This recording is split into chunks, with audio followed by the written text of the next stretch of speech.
ಹಳೆಯ ಚಿನ್ನದ ಒಡವೆನ ಅಧಿಕ ಬೆಲೆಗೆ ಮಾರಬೇಕೆ? ಅಂದ್ರೆ ಆಟಿಕಾಗೆ ಕಾಲ್ ಮಾಡಿ 8880 ಅಟ್ಟಿಕಾ ಗೋಲ್ಡ್ ಕಂಪನಿ. ಎಸ್, ಇದೇ ವಿಚಾರವಾಗಿ ಸದಾನಗೌಡರು ಒಂದಿಷ್ಟು ವಿಚಾರನ ಮಾತನಾಡಿದ್ದಾರೆ. ಸ್ವತಃ ಸದಾನಗೌಡರನ್ನ ಇಂಟರ್ವ್ಯೂ ಮಾಡಿದ ನಮ್ಮ political bureau head Maruti Pavagowda ಅವರು ಲೈನಲ್ಲಿ ಜಾಯ್ನ್ ಆಗಿದ್ದಾರೆ. ಲೈವ್ನಲ್ಲಿ ಮಾರುತಿ, ಸದಾನಗೌಡರು ಕೆಲವೊಂದಿಷ್ಟು ಬೇಸರವನ್ನು ಹೊರ ಹಾಕಿದ್ದಾರೆ, ಜೊತೆಗೆ ಒಂದಿಷ್ಟು ಅಸಮಾಧಾನವನ್ನು ವ್ಯಕ್ತಪಡಿಸಿದ್ದಾರೆ.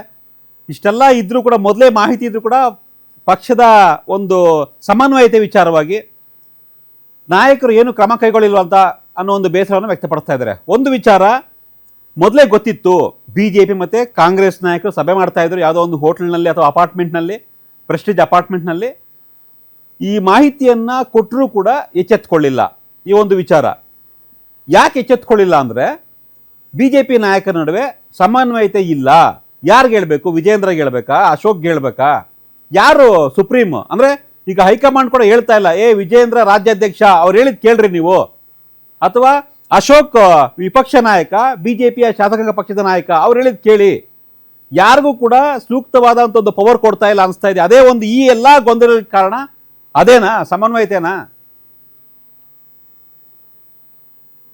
ಮಾಜಿ ಕೇಂದ್ರ ಸಚಿವ ಸದಾನಂದ ಗೌಡರು ಹೇಳುವಂತಹ ಪ್ರಕಾರ ಹಾಗೂ ರಾಜ್ಯ ಬಿಜೆಪಿಯ ಬೆಳವಣಿಗೆಗಳು ನೋಡಿದ್ರೆ ಸಹಜವಾಗಿ ಒಬ್ಬರ ಮೇಲೆ ಒಬ್ಬರಿಗೆ ನಂಬಿಕೆ ಇಲ್ಲದೆ ಇರುವಂತಹ ಒಂದು ಪರಿಸ್ಥಿತಿ ಬಂದಿದೆ. ಒಂದು ಕಡೆ ರಾಜ್ಯಾಧ್ಯಕ್ಷರೇ ಪ್ರತ್ಯೇಕವಾದಂಥ ಒಂದು ನಿಲುವು, ಮತ್ತೊಂದು ಕಡೆ ವಿರೋಧ ಪಕ್ಷದ ನಾಯಕ ಆರ್ ಅಶೋಕ್ ಅವ್ರದ್ದೇ ಒಂದು ಪ್ರತ್ಯೇಕವಾದಂಥ ಒಂದು ನಿಲುವು ಅನ್ನುವಂಥದ್ದನ್ನು ಹಲವು ವಿಚಾರಗಳಲ್ಲಿ ಸಾಬೀತಾಗಿದ್ದಾವೆ ಅನ್ನುವಂಥದ್ದನ್ನು ಮಲ್ಲೇಶ್ವರಂನಲ್ಲಿರುವಂತಹ ಬಿಜೆಪಿಯ ಕಚೇರಿಗೆ ಬರುವಂತಹ ಕಾರ್ಯಕರ್ತರು ಕೂಡ ಹೇಳ್ತಾ ಇದ್ದಾರೆ. ಅದೇನೇ ಇರಲಿ, ಪರಿಷತ್ತು ಚುನಾವಣೆಯಲ್ಲಿ ಕಾಂಗ್ರೆಸ್ 5ನೇ ಅಭ್ಯರ್ಥಿಯನ್ನು ಕಣಕ್ಕಿಳಿಸಿದಾಗ, ಅದರಲ್ಲೂ ಡಿ ಕೆ ಶಿವಕುಮಾರ್ ಅವರು ಮುಖ್ಯಮಂತ್ರಿ ಆಗಿ ಕೇವಲ ಒಂದು ವಾರದಲ್ಲಿ ನಡೆದಂತಹ ಚುನಾವಣೆ, ಈ ಚುನಾವಣೆಯನ್ನು ಹೊಸ ಮುಖ್ಯಮಂತ್ರಿ ಆಗಿರುವಂತಹ ಡಿ ಕೆ ಶಿವಕುಮಾರ್ ಅವರು ಎಷ್ಟು ಪ್ರತಿಷ್ಠೆಯಾಗಿ ತೆಗೆದುಕೊಳ್ತಾರೆ, ಏನೆಲ್ಲ ಕಸರತ್ತುಗಳನ್ನು ಮಾಡ್ಬೋದು, ಏನೆಲ್ಲ ತಂತ್ರಗಾರಿಕೆಯನ್ನು ಮಾಡ್ಬೋದು, ಒಂದು ವೇಳೆ ಅವರು ಈ ರೀತಿಯಾದಂಥ ಒಂದು ತಂತ್ರಗಾರಿಕೆ ಮಾಡಿದ್ರೆ ನಾವು ಯಾವ ರೀತಿಯಾಗಿ ಪ್ರತಿತಂತ್ರವನ್ನು ರೂಪಿಸಬೇಕು ಅನ್ನುವಂಥ ಒಂದು ವಿಚಾರದಲ್ಲಿ ಸಂಪೂರ್ಣವಾಗಿ ರಾಜ್ಯ ಬಿ ಜೆ ಪಿ ಎಡವಿದೆ. ಇದರಲ್ಲಿ ಯಾವುದೇ ಡೌಟು ಇಲ್ಲ. ಇದರಲ್ಲಿ ಕೇವಲ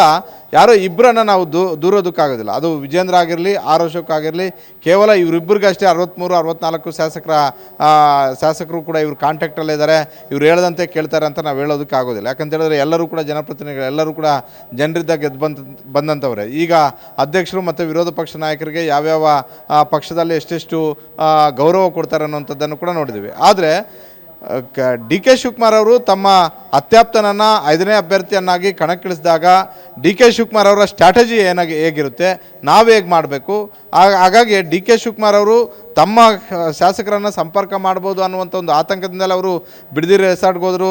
3 ಬಾರಿ ಡಮ್ಮಿ ವೋಟಿಂಗ್ ಮಾಡುವಂಥ ಒಂದು ಕೆಲಸ ಮಾಡಿದ್ರು.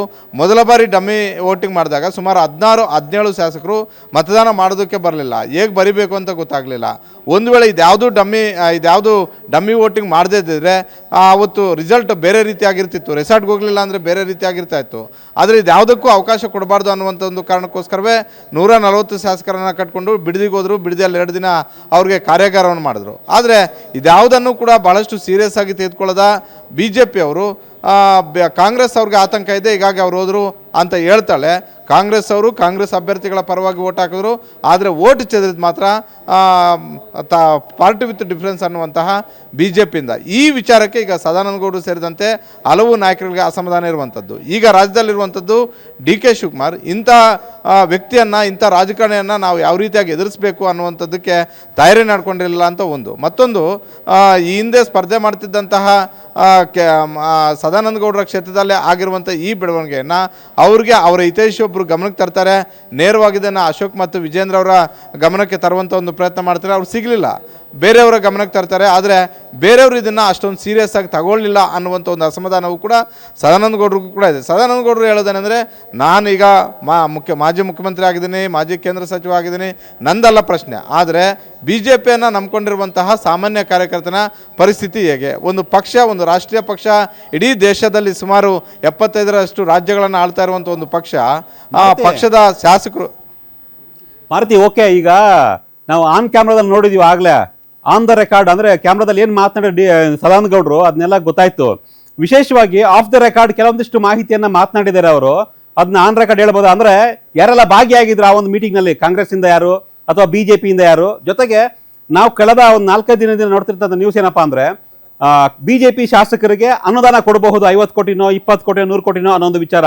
ಅದು ಬಿಟ್ಟು ಹಿಂದ್ಗಡೆ ಬೆದರಿಕೆ ಹಾಕಿರ್ಬಹುದಾ ಅನ್ನೋ ಲೆಕ್ಕಾಚಾರ ಅಥವಾ ಆಮಿಷವನ್ನ ಕೊಟ್ಟಿರ್ಬೋದಾ, ಬೇರೆ ರೀತಿಯ ಆಮಿಷಗಳನ್ನ. ಸೊ ಅದ್ರ ಬಗ್ಗೆ ಮಾತನಾಡೋದಾದ್ರೆ ಏನಂದ್ರು ಸದಾನಂದ ಗೌಡರು ಅಂತ?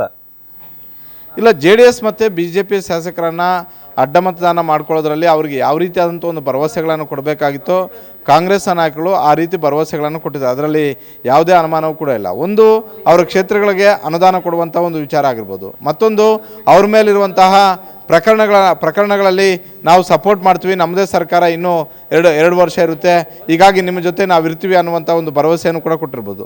ಮಗದೊಂದು ಏನಂತ ಹೇಳಿದ್ರೆ, ಈಗೆಲ್ಲರೂ ಕೂಡ ರಿಯಲ್ ಎಸ್ಟೇಟ್ ಉದ್ಯಮದಲ್ಲಿದ್ದಾರೆ, ಈಗೆಲ್ಲರೂ ಕೂಡ ಗುತ್ತಿಗೆ ಕೆಲಸಗಳನ್ನು ಮಾಡ್ತಾರೆ.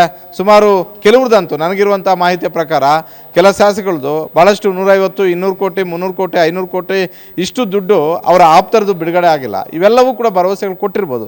ಇದೆಲ್ಲದಕ್ಕಿಂತ ಮಿಗಿಲಾಗಿ BJP ಮತ್ತು JDS ಮೈತ್ರಿ ಮುಂದುವರೆದ್ರೆ ಭಾಳಷ್ಟು ಶಾಸಕರಿಗೆ, ಈಗಿರುವಂತಹ ಹಾಲಿ JDS ಮತ್ತು BJPಯ ಕೆಲ ಶಾಸಕರಿಗೆ ಕ್ಷೇತ್ರ ತಪ್ಪುವಂಥ ಒಂದು ಆತಂಕದಲ್ಲಿದ್ದಾರೆ. ಅವರು ಯಾವಾಗಲೂ ಕೂಡ ಒಂದು ವೇಳೆ ಮೈತ್ರಿ ಆದರೆ ನಮ್ಮ ರಾಜಕಾರಣ ಹೇಗಿರಬೇಕು, 28ಕ್ಕೆ ಮೈತ್ರಿ ಆಗದೇ ಇದ್ದರೆ ನಮ್ಮ ರಾಜಕಾರಣ ಹೇಗಿರಬೇಕು, ಆಪ್ಷನ್ A, ಆಪ್ಷನ್ B ಎರಡನ್ನೂ ಕೂಡ ಇಟ್ಕೊಂಡಿದ್ದಾರೆ.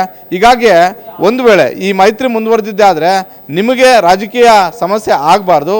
ಆ ಸಂದರ್ಭದಲ್ಲಿ ನಾನು ನಿಮ್ಮ ಕೈ ಹಿಡಿತೀನಿ, ನಿಮಗೆ ಆ ಕ್ಷೇತ್ರದಿಂದ ನಾನು ಟಿಕೆಟ್ ಕೊಡ್ತೀನಿ. ಯಾಕಂತ ಹೇಳಿದ್ರೆ ಎಲ್ಲರೂ ಕೂಡ ಹಾಲಿ ಶಾಸಕರು, ಅದು JDS ಅವರಾಗಿರಲಿ BJP ಅವರಾಗಿರಲಿ, ನಿಮ್ಮ ಕ್ಷೇತ್ರದಲ್ಲಿ ನಿಮ್ಮನ್ನು ನಾನು ಕ್ಯಾಂಡಿಡೇಟ್ ಮಾಡ್ತೀನಿ, ನಿಮಗೆ ಟಿಕೆಟ್ ಕೊಡ್ತೀನಿ, ನಿಮಗೆ ಏನೆಲ್ಲ ಮಾಡಬೇಕು ಅದನ್ನೆಲ್ಲ ಮಾಡ್ತೀನಿ ಅಂತ ಈ ರಾಜಕೀಯ ಭರವಸೆಗಳನ್ನು ಕೊಡೋದ್ರಲ್ಲಿ DK ಶಿವಕುಮಾರ್ಗಿಂತೂ ತಂತ್ರಗಾರಿಕೆ ಮಾಡುವಂಥವ್ರು ಯಾರೂ ಇಲ್ಲ. ಚುನಾವಣೆ ಮಾಡೋದ್ರ ವಿಚಾರ ಆಗಿರ್ಬೋದು, ರಾಜಕೀಯ ತಂತ್ರಗಾರಿಕೆಯನ್ನು ಮಾಡುವಂಥ ವಿಚಾರ ಆಗಿರ್ಬೋದು, ಅಭ್ಯರ್ಥಿ ಆಯ್ಕೆ ಮಾಡುವಂಥ ಒಂದು ವಿಚಾರದಲ್ಲಿ ಬೇರೆಯವರು ಏನೇ ಲೆಕ್ಕಾಚಾರಗಳಿರ್ಬೋದು. ಆದರೆ DK ಶಿವಕುಮಾರ್ ಅವರ ಲೆಕ್ಕಾಚಾರ ಪಕ್ಕ ಆಗಿರುತ್ತೆ. ಇದು ಹಿಂದೆ ನಾವು ಹಲವು ಚುನಾವಣೆಗಳನ್ನು ನೋಡಿದ್ವಿ. ಅದರಲ್ಲೂ 23ರಲ್ಲಿ ನಾವು 136 ಸ್ಥಾನಗಳನ್ನೇ ಗೆಲ್ತೀವಿ ಅಂತ ಹೇಳ್ಬಿಟ್ಟು ನೇರ ಚುನಾವಣೆಗೆ ಹೋಗಿ 136 ಸ್ಥಾನಗಳನ್ನೇ ಗೆದ್ದಂತಹ DK ಶಿವಕುಮಾರ್ ಅವರ ಒಂದು ಸ್ಟ್ರಾಟಜಿಯನ್ನು ಇಡೀ BJP ಕೊಂಡಾಡುತ್ತೆ, ಇಡೀ ಬೇರೆ ಪಕ್ಷಗಳು ಕೂಡ ಕೊಂಡಾಡ್ತವೆ.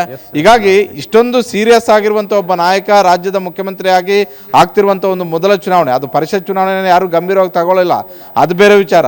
ಆದರೆ ಒಬ್ಬ ಮುಖ್ಯಮಂತ್ರಿಗೆ ಯಾವ ಸಣ್ಣ ಚುನಾವಣೆ ಆಗಿರಲಿ ದೊಡ್ಡ ಚುನಾವಣೆ ಆಗಿರಲಿ ಅವರ ಪಾಲಿಗೆ ಭಾಳಷ್ಟು ಇಂಪಾರ್ಟೆಂಟ್ ಆಗುತ್ತೆ. ಹೀಗಾಗಿ ಅಷ್ಟೊಂದು ಸೀರಿಯಸ್ ಆಗಿ ತಗೊಂಡಾಗ ನಾವು ಎಷ್ಟು ಮಟ್ಟಿಗೆ ಸಿದ್ಧತೆಯನ್ನು ಮಾಡ್ಕೊಳ್ಬೇಕಾಗುತ್ತೆ ಅಂದರೆ ದಟ್ ಮೀನ್ಸ್ ಸದಾನಂದ ಗೌಡರು ಹೇಳೋದಂದರೆ ವಿಜೇಂದ್ರ ಅಂತಲ್ಲ, R ಅಶೋಕ್ ಅಂತಲ್ಲ, ಬೇರೆ ನಾಯಕರು ಅಂತಲ್ಲ, ಇಡೀ ರಾಜ್ಯ ಘಟಕ, ಇಡೀ ರಾಷ್ಟ್ರೀಯ ಮಟ್ಟದ ನಾಯಕರು ಕೂಡ ರಾಜ್ಯ BJPಯ ಬಗ್ಗೆ ಆಗಿರುವಂಥ ಸಮಸ್ಯೆಗಳನ್ನು ಸರಿಪಡಿಸುವಂಥ ಒಂದು ಕೆಲಸ ರಾಷ್ಟ್ರೀಯ ನಾಯಕರು ಕೂಡ ಮಾಡ್ತಿಲ್ಲ. ಹೀಗಾಗಿ BJP ಪದೇ ಈ ರೀತಿಯಾಗಿ ಎಡವಟ್ಟನ್ನು ಮಾಡ್ಕೊಳ್ತಾ ಇರೋದು, ಈ ರೀತಿ ಸಮಸ್ಯೆಗಳನ್ನು ಎದುರಿಸ್ತಾ ಇರೋದು ಅಂತ ತಮ್ಮ ಒಂದು ಅಭಿಪ್ರಾಯವನ್ನು ವ್ಯಕ್ತಪಡಿಸೋದು. Satish. S Maruti, thank you ನಿಮ್ಮ ವಿಶ್ಲೇಷಣೆಗಾಗಿ. ಇದು BJPಯಲ್ಲಿ ಆಗ್ತಿರ್ತಕ್ಕಂಥ ಬೆಳವಣಿಗೆಗಳ ಸ್ಫೋಟಕ ಮಾಹಿತಿ.